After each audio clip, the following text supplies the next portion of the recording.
Hello, everyone. Good morning, and welcome to Visioning the Future Artistic Doctorates in Ireland. This is the 5th seminar of our online seminar series. The seminar is being recorded and it may be used as part of this research project. The sessions are also going to be available on our website. My name is Inês Bento Coelho. I'm a postdoctoral researcher here in the School of Film, Music and Theatre at University College Cork. And today we are delighted to have with us Gretchen Schiller, all the way from France into the virtual space, unfortunately not in person in Cork, but we're all meeting virtually this time.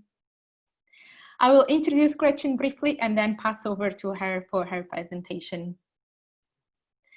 Gretchen is the professor of choreography at the University of Grenoble, Alps. She is also the principal investigator of an international platform called Performance Lab. The platform aims to expand on distinct ways of approaching and exploring artistic research, particularly in the areas of performance and digital documentation. And it does that also through collaborations with cultural partners and organizations. Gretchen also co-directs the National Advocacy Network RESCAM, which is an inter-university network of creation, arts and media, a support organization for artistic doctorates in France in the areas of art and media. And she's also involved with the SFR Création in the Maison de la Création et Innovation, pardon my French, which is a group of 12 labs focusing on developing research creation to an interdisciplinary approach with geographers and also other disciplines involved. Gretchen will be discussing with us practices and principles of artistic research PhD programs in France, and we're also really keen to hear about the work of RESCAM. Before I pass on to Gretchen, I'll just like to mention, if you have any comments or questions throughout the session, please use the Q&A tab at the bottom of your screen. And after Gretchen's presentation, we will be fielding questions from the audience. Thank you so much for joining us today, Gretchen. I will pass over to you now. Yes, we can hear you. Okay, well, thank you very much for this invitation. It's lovely to be able to address these questions which are linked to research creation that are geographically specific as well as international. And I think that's really the way that we need to continue to have conversations today and in the future. So thanks again. And I thought I would organize this talk in 3 parts based on the requests of the conveners. And so one of the questions was what sort of national advocacy was going on in France in terms of research creation PhDs at the academic level at universities. The second part I'll discuss about what we're doing at the University of Grenoble Alps, where I'm a professor. And the third part, I'll be discussing a few methodological issues that we've noticed surfacing in the past few years. So just as a prologue, perhaps it's important to say that I'm Canadian. My training as a dancer and in the arts comes from Canada, the UK, and the USA. And I have both a background in the arts as well as academia. And I started working at the University of Grenoble Alpes in 2013. So to begin to address this first question of the national network that's called RESCAM, Réseau, which is network, Création Art Média, Creation Art Media. Just to give a little bit of a context, this was created 10 years ago by Monique Martinez and Catherine Nogrette, who were both interested in advocating artistic research. It wasn't necessarily practice-based research as we know it today or research creation. And a few years ago, I was asked to join the network, and as of January of 2020, I was elected to co-direct this network of today 18 doctorate schools, so 18 universities across France, with Christophe Genin, who is a professor of philosophy at Paris 1, Université Paris 1, and who directs his doctorate school. So this RESCAM is is a group of colleagues who work with the graduate schools in these universities across France. And I just think it's important to note that there's a two-tier system in France. There are art schools that run under the Ministry of Culture, and there are universities which are under the umbrella of the Ministry of Education, Research, and Innovation. And so I will focus on how universities are organizing themselves. You'll see that we do work with art schools, but within the time frame that we have today, I will focus on the university context. So with ResCam, last year, there was a grouping again of these 17 schools, and we finalized a document, which is a vademecum, which is like a manual, actually just proposed good practices for doctorate students and supervisors who are working on what we call recherche en création, or artistic research. I know these words, there's many words that sometimes mean the same thing, or sometimes there's subtleties from one country to another. And so the intent was to be able to have a common protocol that we could refer to, because in France there is a particular condition, which is after you finish your PhD, you then have to be qualified by national boards before you can apply for an academic position. It's called a CNU. And so within this case, the co-director of ResCam was the president of this board, and she said that it was important to be able to clarify so that we could legitimize also these types of recherche création doctorates, which are not the same thing as a 1,000-page manuscript that are so often found in French traditional theses. So ResCam, I thought what I'd do as this network, I translated the 7 suggestions that we made, because again, these are suggestions in terms of the fact that there is one PhD in France. It's not as like you have different types here. And within this PhD, we focused on, and I'll just translate them for you. One is, in this doctorate, the relation to practice is essential, as much as the epistemological scope of the research developed in the thesis writing process. In any case, both the quality of the theoretical essay and the artistic work base the value of the thesis. The second point is, the forms of the thesis vary according to artistic production. And this is a notion that really there's a contract that needs to be established between the supervisory team and the student as to what the best way to move forward. The doctorate will demonstrate a singular approach in the field of international artistic references and the ability of the PhD student to set out a procedural requirements followed with regard to the work carried out. The third point is the critical reflection must be based on an assertive methodology and a relevant heuristic questioning process. The ability to experiment, analyze, problematize, argue, and contextualize the artistic practice guarantees the contribution of the new knowledge in the field of arts.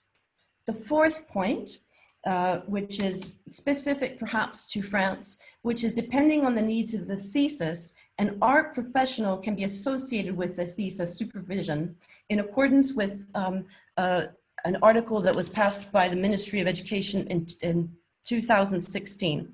And so why that's particular is that professors in France, once you finish your PhD, you have to have another degree, which is Habilitation de diriger la recherche, which HDR, to be able to supervise PhD students.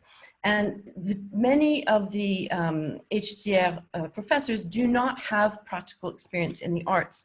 And so they felt that it was important to allow artists, as this can be in different domains as well, the professionals, but an artist can co-direct the work so that there is legitimacy within the art practice. Sorry, bit of a tongue twister there. The fifth point is the theoretical context should include, and we set a page limit, and this was some people in the art community find this questionable, but we said around 250 pages with documentation annexes, but often it's a question that students ask. And again, this really depends on the form, but it's a way of saying, no, you don't have to produce 1,000 pages like the other purely analytical, theoretical theses, and also 50 pages doesn't cut it. So it was trying to find a compromise there. The sixth point is that in France, thesis should take place full-time in 3 years and part-time in 6 years. And the seventh is that the defense will be presented not just with the textual evidence, but also with the practical, so whether it's exhibition, installation, projection, a reading, a concert, but that the thesis, which here is a public event, is also a place where the art practice is shared for the jury and the public. And so RESCAM, this national advocacy group, those are the 7 points that I wanted to bring up with you, and you can also consult them on the website. We'll put the English translation on there for you. Is also been active in creating doctorate schools and prizes for theses. And so we were supposed to have a doctorate school, which was our first European one, in June, but because of COVID, it was canceled. And so we're aiming on heading to do the same conference in June of 2021. So actually the works have been selected by the students, but we had to unfortunately postpone this event. And instead of questioning what artistic research is at the academic or doctorate level, we decided to focus on temporalities, because our interest is in the different specificities of each art form. And often the temporalities of a specific art form are not addressed. The rhythm of writing is not the same as the rhythm of making a film, or the same as making work, dance work in the studio. So some of the questions that were driving this conference were, how should specific rhythms within a given practice be considered within the doctorate research process? How do artistic practices, visual arts, dance, music, theater, cinema, circus, structure and shape the temporalities of creative research? How do we consider these temporal specificities also with the curatorial act and the editorial activity that goes along for the thesis?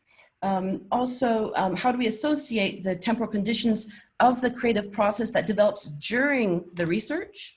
Or it could be also, how do we associate the temporal conditions of research that is working on pre-existing creative processes or works?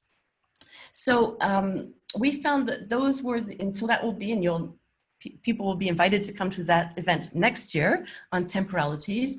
And we thought it was important to address these specificities that are important within the artistic materialities that students work with. And just to say that I just spoke of the RESCAM, this national advocacy group, but there are other platforms in France for research creation. There's a platform that's called SACRE, which means Science, Art, Creation, Research, that was developed with a university in Paris with art schools, and they fund practice-based PhDs with universities. And I think what I'll do right now is I'll switch over to the second question, keeping to my timeline of the second question, which had to do with what are we doing in Grenoble with our context here. So I think within the context of the SFR Création, so that's a structure that gathers labs, university systems, French systems are organized into labs and teaching units. And my responsibility is to gather institutionally the labs that are interested in research creation. And now there's 12 of us. But with this project, we focused on 5 points. And one was building partnerships with artist organizations locally. And so we have quite a rich basin of art institutions here, and we've also started to extend nationally and internationally. We also were very lucky because we were granted a fantastic grant and subsidy for the building of a facility, which is called la Maison de Création et d'Innovation. And so we built spaces so that we could create the conditions for art research to take place. So we have facilities that are specific to circus, dance, cinema, writing, and theater. I think those are art forms. Music is not a, I know that was asked by one of the conveners, but it's not a subject that exists here at our university. We have it more in a theoretical context as of now. And we were able also to get research from the Vice President of research at a university to offer seed money. So we had interdisciplinary calls that were just allowing people to plant new ideas that they may have.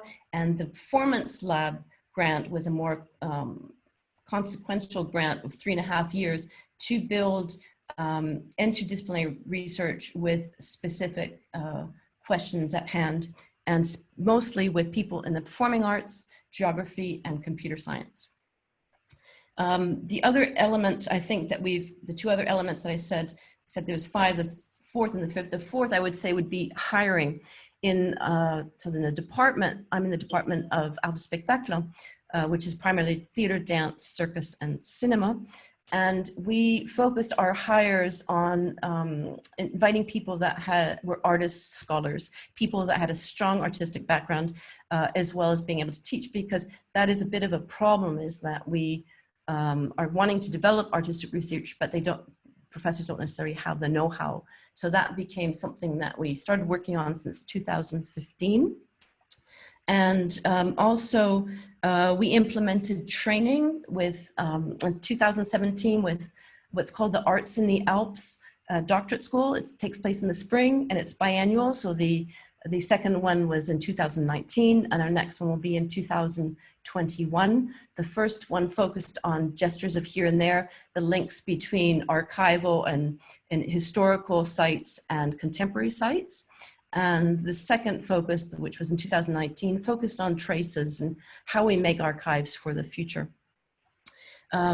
So just to move on in terms of PhD supervision, which was another question, it's interesting because today the PhD students that I have or that I've supervised that have submitted have not actually produced recherche création works up to now. We were waiting till we really had the facilities to be able to accommodate this sort of work. So we're just opening the master's program where the students can produce master recherche and création works, and we're taking 3 in performance and 3 in cinema this year. And we are also very interested in not just the fact that artists or art projects create artworks, but we're finding that there's also applied art, or there's also different ways that students are following participatory observation techniques of companies making work. So today, for instance, in the type of supervision that I'm working with, one has to do with art and health, another has to do with creative processes, another has to do with the place of voice in the transmission of training in dance, and another is with the aerial body in circus. And I just think to finalize this talk, to keep within the time frame, the things that I've noticed surfacing, which have become really interesting, is one is the notion of positionality, how the student, an artist, and we're even noticing this in other disciplines, need to assume their expertise that they bring to the table when they write, and that has not been common in the type of writing that I've seen in the French context. Secondly is inheriting from, I think, from geography is the notion of looking at, for instance, the stage as a field, as in doing field work at a certain place, or how we do field work that is longitudinal, following a company over 3 years. The other point is in terms of trace making, looking at, we've got innovative tools in terms of how we create traces of artistic work, and how we make these available thereafter, I think, is a big question in terms of the international community, so that the international community can share not only the writing, but the artistic work. There's Research Catalog, which I think does a great job of articulating the links between the theoretical and the practical, but I think we'd have to keep working on how, internationally speaking, the materiality of art works inform and push the way that future research is conducted. And I think the other thing is writing workshops, is how we put the practice to the page, working on how one addresses first person point of views, third person factual writing, how these different points of view of writing can be thought of collectively. And just perhaps to finalize is I think the next step for us is also to work in ways that this type of research finds its legitimacy, and so that people don't say, well, we don't see the evidence of your work when there's performances, or they don't question it when the methods are not just factual based. I think this in France is really important. We have bodies, and I'm sure they have this in other countries, but I know in Canada, SSHRC has a particular text that supports research creation as results. In England, you have also a text that for the REF, the Research Excellency Framework, that acknowledges and frames this type of research. And there is not that in France, and I think that's one point that we'd be working towards. So thank you very much, and I'm here to listen to your questions.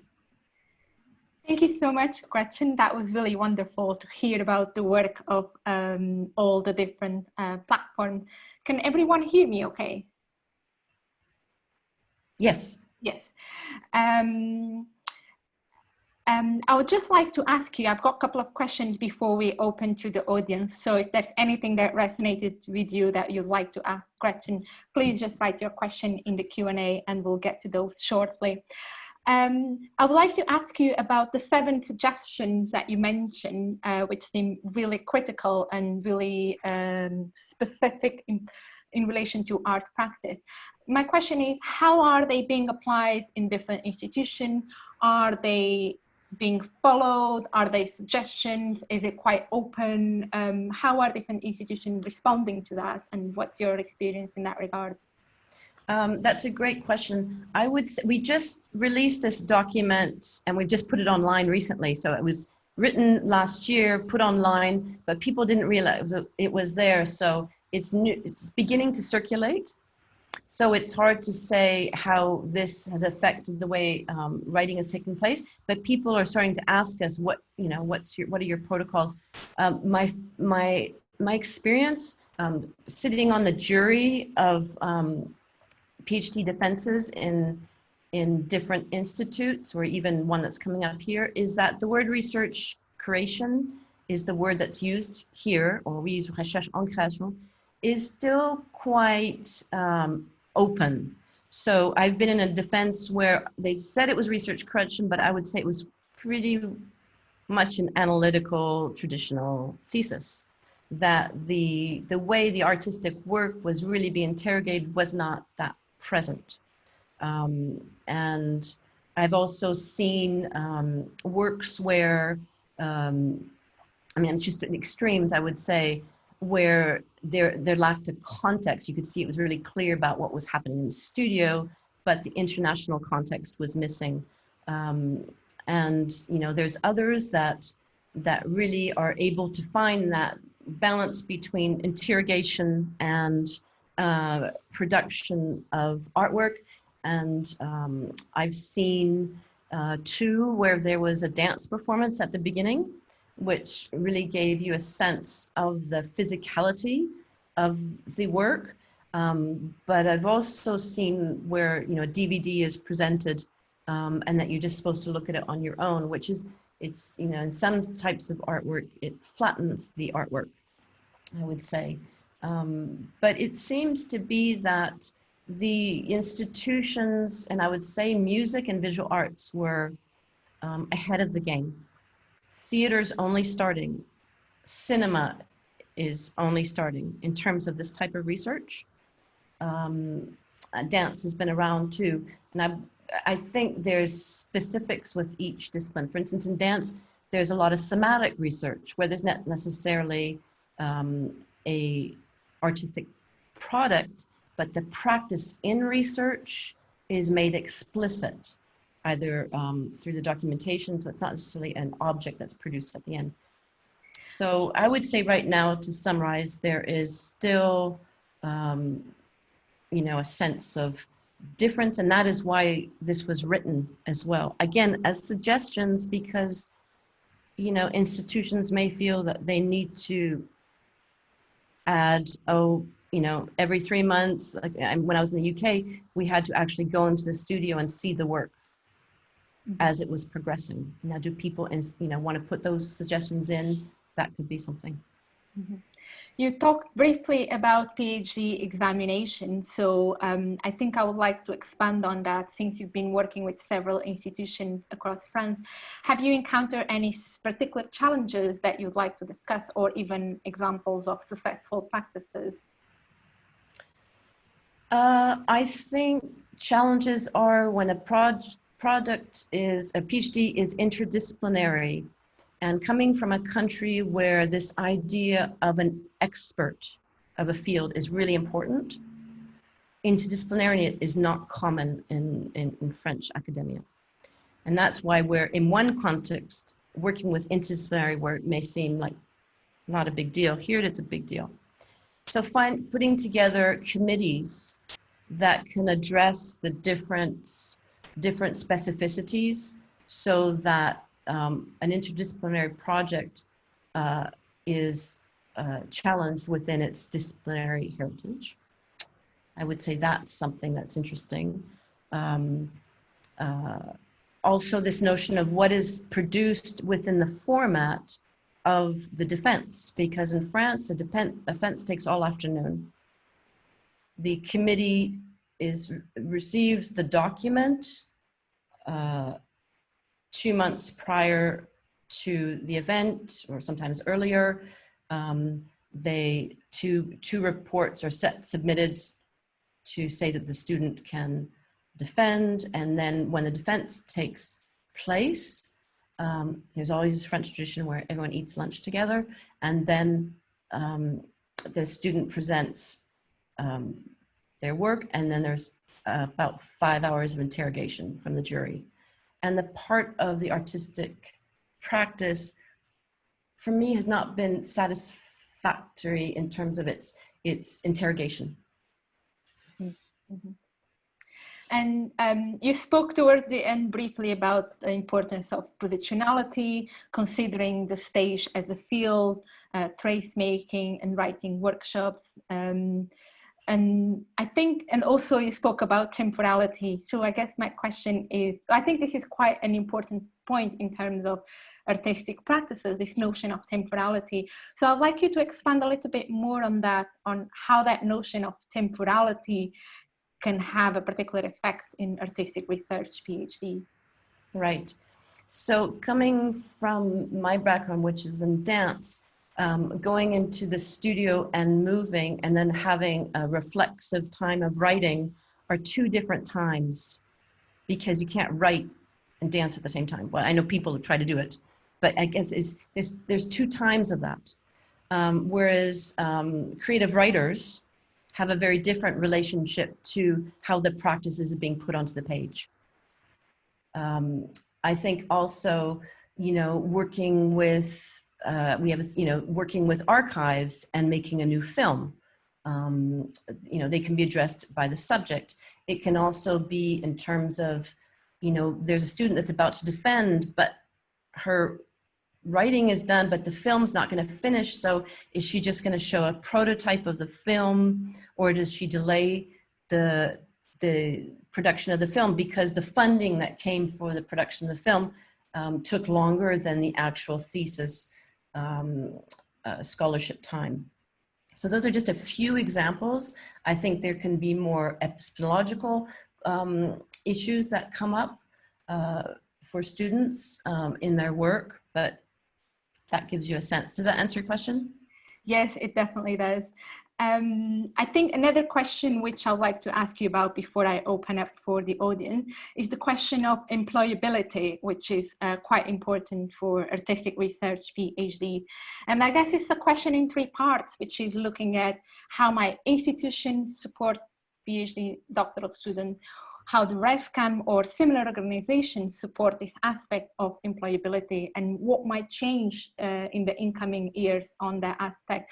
So I'd like to hear your thoughts around those angles. Yes, I think the socioeconomic conditions are really important.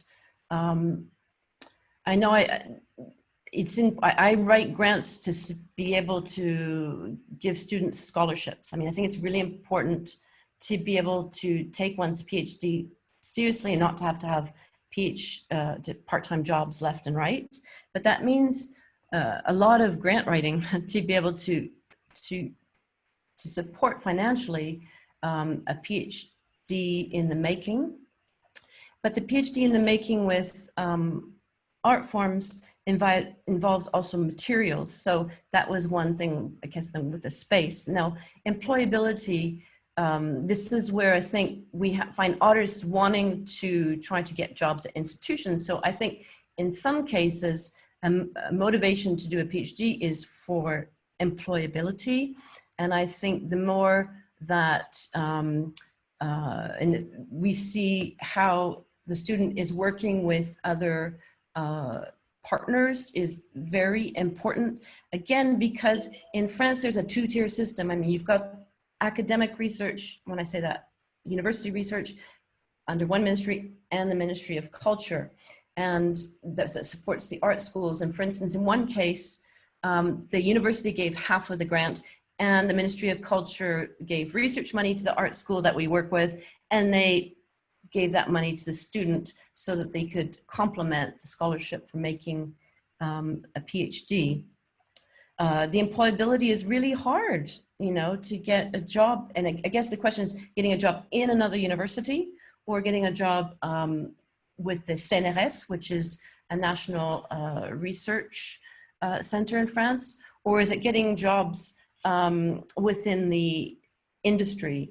And we see, you know, sort of both happening. I guess my position right now is trying to prepare students for the employment in the world and not just in France, trying to get them to have internships and placements and research activities with partner universities during the research time, I think is really key, because they not only are able to see other artists and researchers, but make new connections and new networks. So I think that notion of network becomes really important for employability.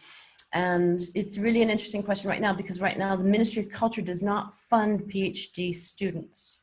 They don't have grants to do that, but they want their art schools to go to the doctorate level. So they're coming to the universities to ask for the funding, and universities have very little funding, and the loops are hard to get to. So that's the beginning of that answer, perhaps.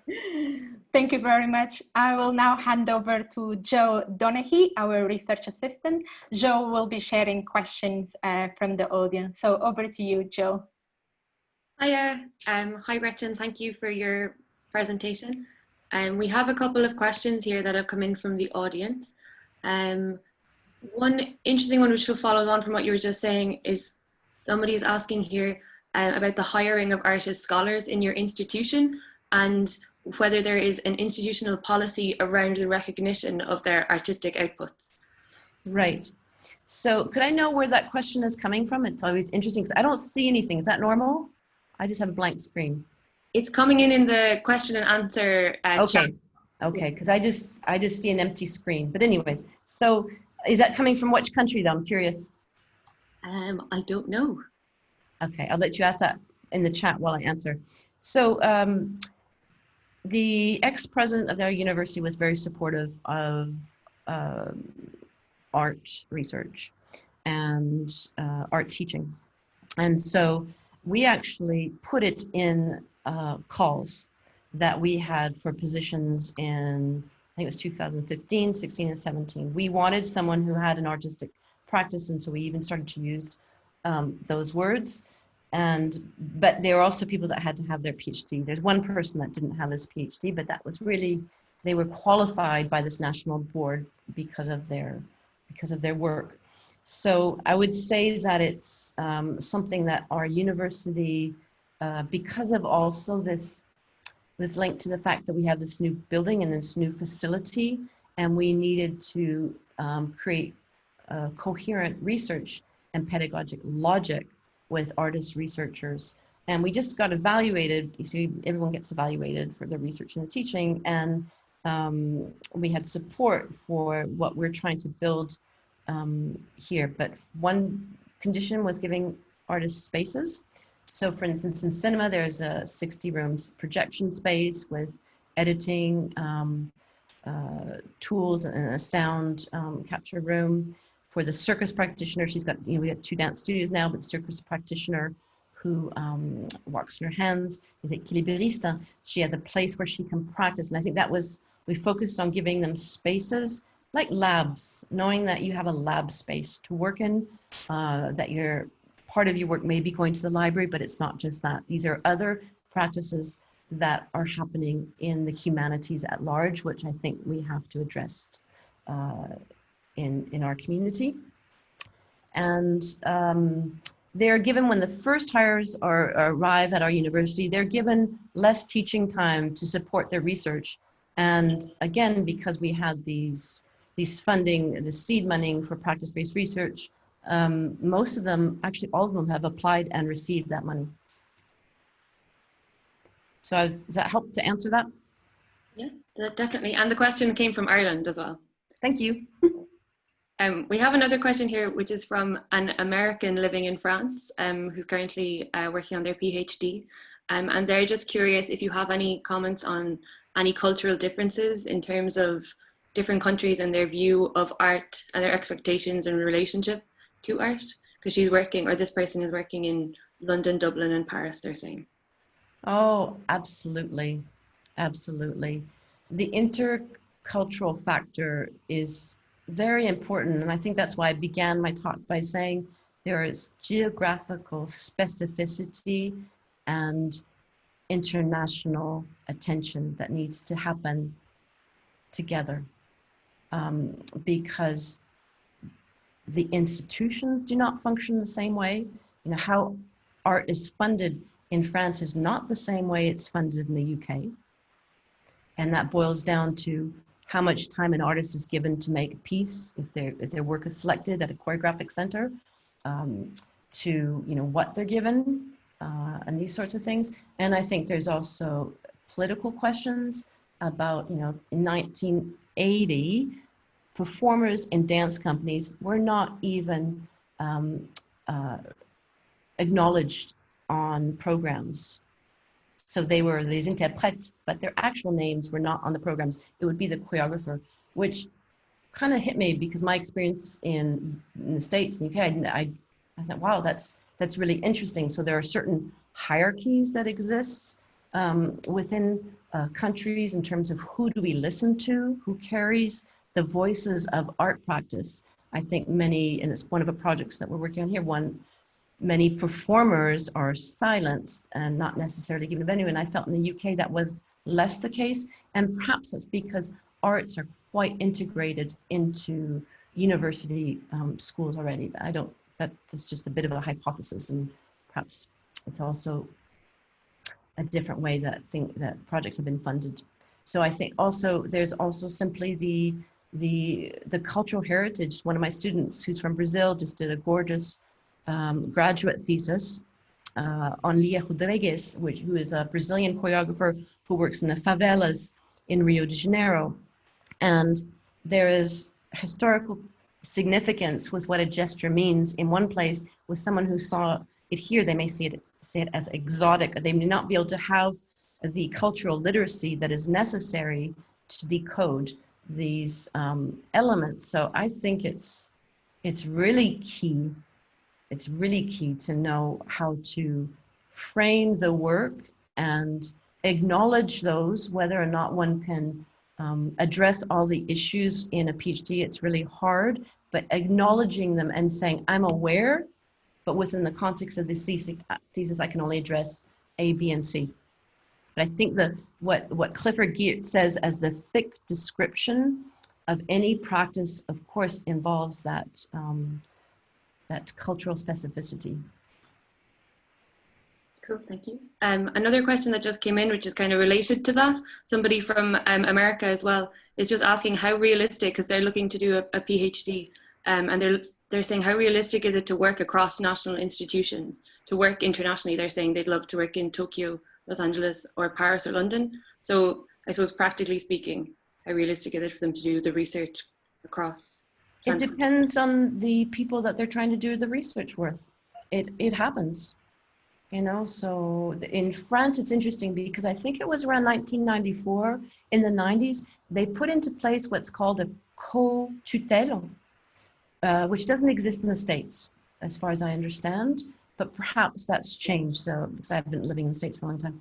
But a co-tutelle means that you can enroll in you enroll in 2 universities, and so your thesis takes place in 2 universities, oftentimes through 2 languages. You do not have to write in both languages, but you do have to write a synthesis of the work in one language, in both languages, and then the full thesis and the work in the second. So I think France has dealt with those, what they're called co-tutelle, and they're quite organized. So you have to spend a certain amount of months in the other country working on the work. So in those cases, it's a question of finding the perfect marriage of supervision. Who are you trying to work with in those countries, and why are you trying to work in those countries?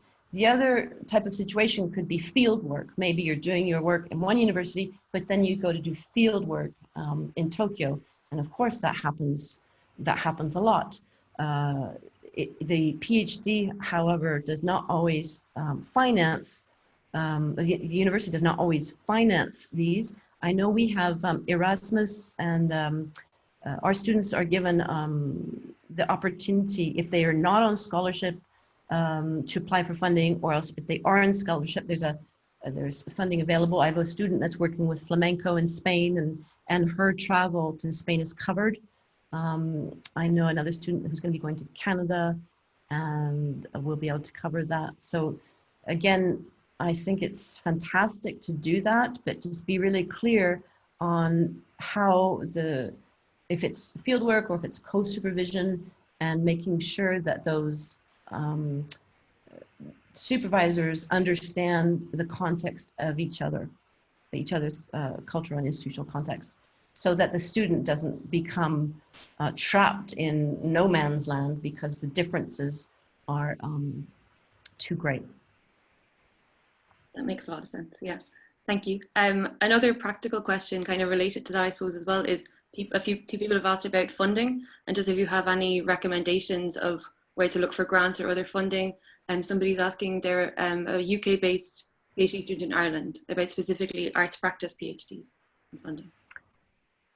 Right. Well, as I understood, we had a colleague here who was here from Scotland, and she was saying that there's a lot of work with communities, and sort of there's community-driven practice working with outside sectors, industry-driven sectors. So community organization, arts organization, sometimes fund part of research. If it comes from the university, each university has a certain quota usually. And so, you then have to prepare, I would say, 1.5 to 2 years in advance, if you're trying to get money from university, at least where I'm at here, because you have to figure out who your supervisor is going to be. And then you have to start writing your research, make sure you've got good grades, because that's still important here. And even if it's practice-based, because it's like this concours mentality here in France. I think that well, actually, this is one of the questions I think that we're addressing on the ResCam website. We're wanting to put calls. We just got a call from Nice for creative writing. Their university is supporting a grant for 3 years for a creative writer. So we put it on, we sent it to the ResCam network so that they could disseminate this information. And I'm sure there's similar types of networks. There was something that was called Share. That was also a website. But I think that's something that one of the PhD students wanted to address also in the conference. Sometimes you see people that have agreements with centers. When I was working on my thesis in the UK, I had funding from the Banff Centre of the Arts and the Canada Council to make a piece. So the funding didn't come from the university. It came from another government and an arts institution in Western Canada. So sometimes things like that can be found, but it takes time to make it happen. Yeah, good, thank you. We have another question here, which is more about the PhD itself. So this person is asking about where do you see the argument residing in the creative practice and artistic PhDs? So I suppose it's to do with the theory and kind of marrying of theory and practice as well. So they're saying specifically where in the process and product should we expect to find the unfolding of a thesis from proposal to argument to defense? That's contextual. I can't answer that in an abstract way because we have to address, as I was saying before, that's what the temporalities conference was also dealing with. It's contextual with the art practice and the medium and the materiality. It's contextual with what the student's trying to do.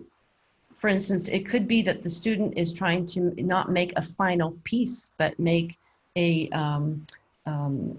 series of prototypes of pieces, in which case it's more heuristic. It's more the questioning as it goes along, and that has to be framed in that way.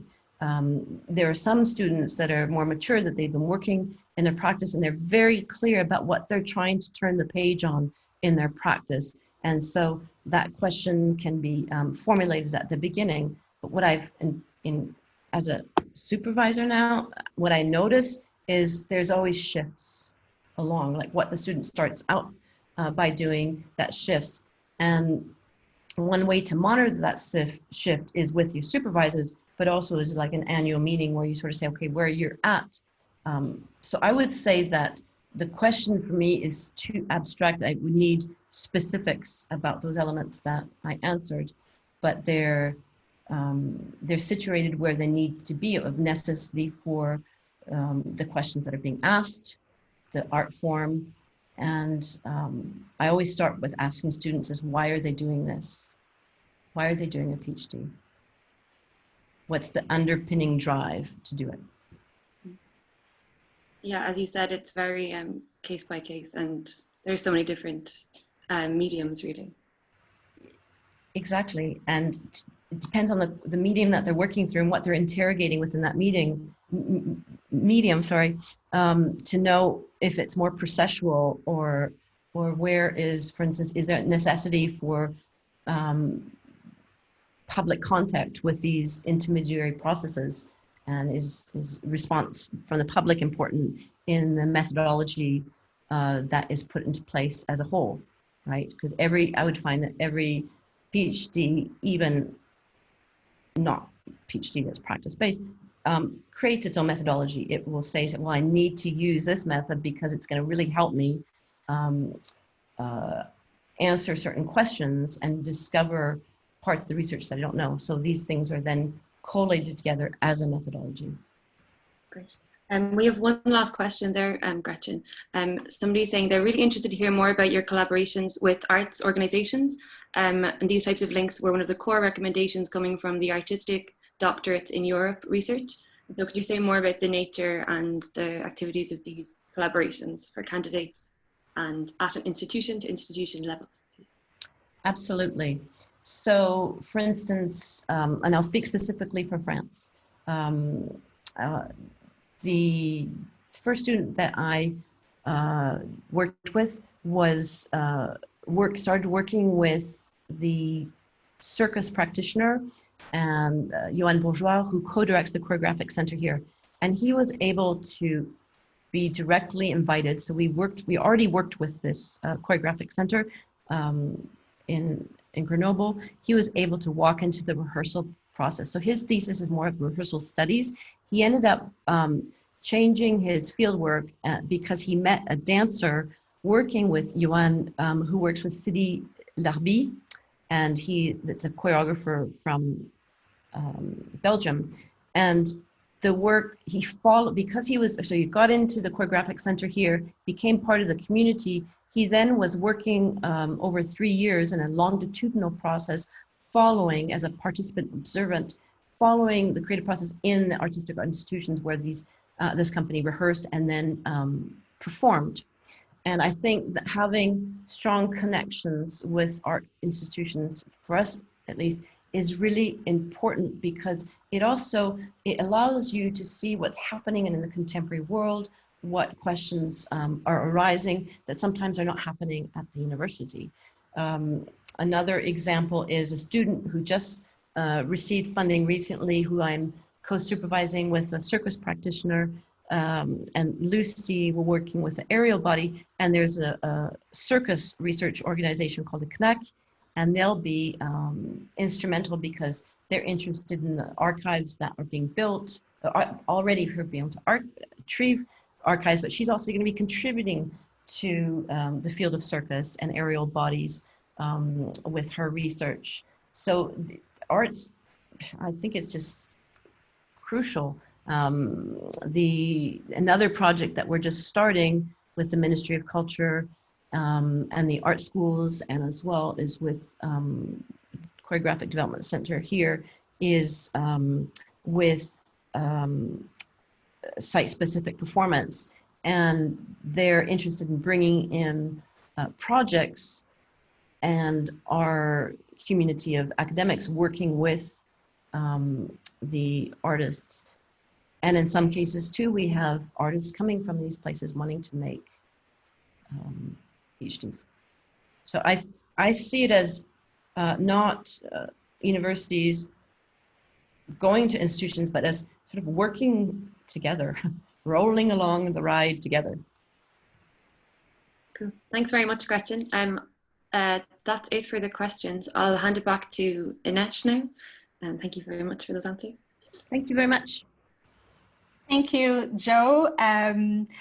I think we still have a couple of minutes left, so I'll ask one final question, which is, you spoke a few times about the notion of legitimizing artistic research, and we've seen quite dramatically different positions that scholars and artists may take on their area. And the idea of legitimizing research does suggest that you have been encountering challenges in terms of legitimizing this to other bodies or academic institutions. Could you perhaps speak a little bit more about these challenges?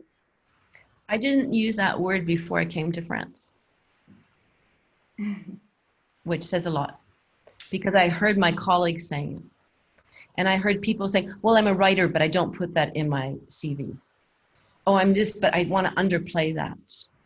And I thought, why? And so in terms of my personal trajectory, dance research has been going on in the United States since the 20s, with a Deweyan way of thinking about experiential as being important in research. So I kind of grew up not thinking that it was a problem of it being legitimate, because the universities that I went to legitimized it. UCLA legitimized it.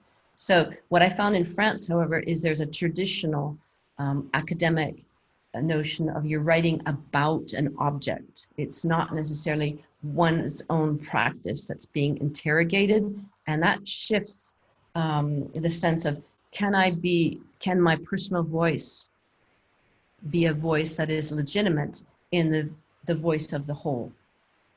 And I think that's just a question of scale and degree, how you work on that, so that it's not just about someone's private story. You know, and I've seen theses like that are true self-centered, you know, they don't reach out.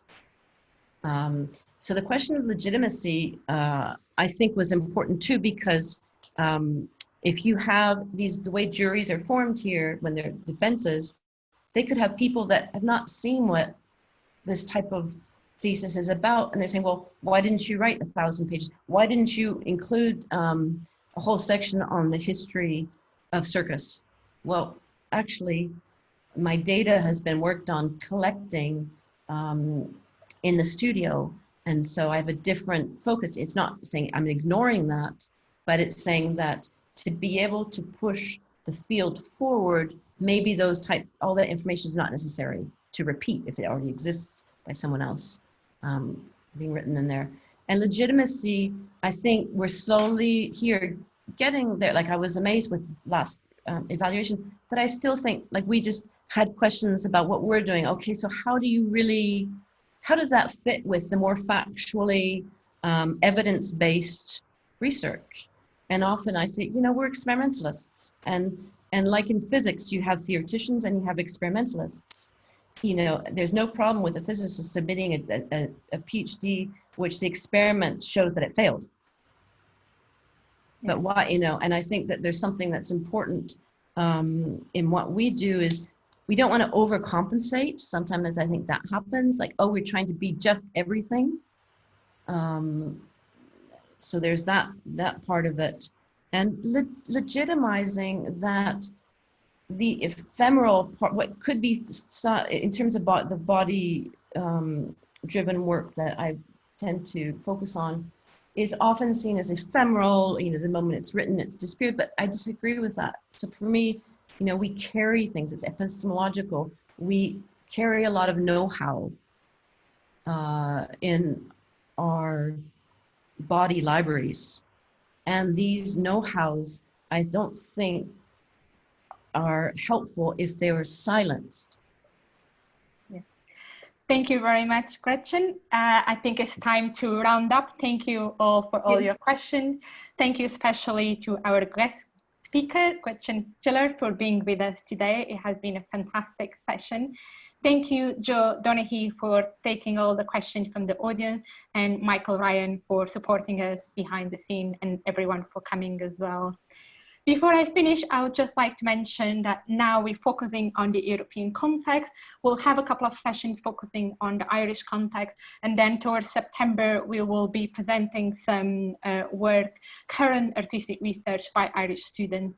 We've just launched an open call on our website, and my colleague will put the link on the chat shortly. So if you're studying at an Irish university and you'd like to use this space to show your work and discuss what you've been doing in practice, have a look at the open call. We look forward to hear from you. We now have a summer break of 2 weeks. We will be back on the 11th of August at 11 a.m. Irish time. I hope you will be joining us and our guest speaker that day, Vida Michelot, who is a professor in dance and choreographic practices at Middlesex University. And Vida is also the lead person of the Erasmus Plus project, Artistic Doctorates in Europe. So we're looking forward to that session with Vida, where she will talk about best practices for supporting artistic research PhD students with a focus on dance and movement practices. So we're very much looking forward to that, and we hope you can join us. Thank you all for coming today, and we look forward to seeing you next time. Goodbye, everyone. Thank you. Bye.